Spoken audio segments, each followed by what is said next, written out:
We, Kasioki na Maidia. Leta hizo mbuzi huko mani tupeleke kwa zizi. Masaa imeisha. Ango. Yes. Ai kwani narudi leo? Sasa ndio kurudi Nairobi sasa. Yes. Ai, Mungu akusaidie ufike huko salama. Sasa Ango, nilikuwa nimekutama hapa juu najua hii ndio utapitia hapa. Yes, naona mnachunga mbuzi vizuri na. Sasa nilikuwa nataka nikukumbushe kuhusu kale kampango ka ulikuwa umeniambia utanitafutia kazi nikimaliza form 4. Unajua nimetamatisha kidato cha 4. Form 4 ulimaliza, ulikuwa na? Nilikuwa na D+. D+. Yes.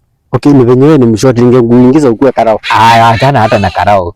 Na hata connection iko tu fiti. So nikamua nikupea nini zangu hapa.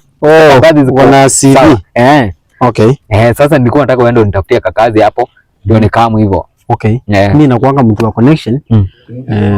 Tutakuweka kwa kampuni ya Mwindi. Si unaweza fanya kampuni ya kutengeneza misumari? Misumari na ulipwe 15,000 per month. 15? Yes. Yes. Hiyo ni ya kwanza. Sawa, hiyo ni ya kwanza. So, wewe tia bidii hapa, acha niende nishughulike huko Nairobi. Simu yako ikae on through. Sasa si ndio umeandika hapa?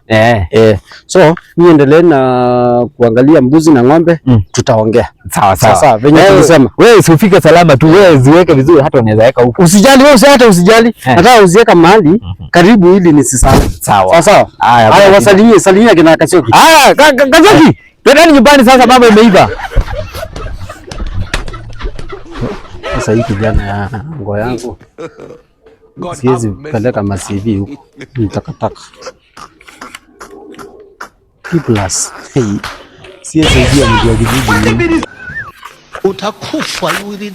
Utakufa vibaya wewe na kuhurumia.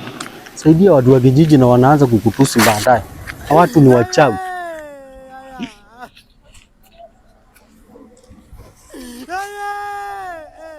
Nonsense. Watangoja hadi dunia iishe. Nakwama. Huyu nakwama.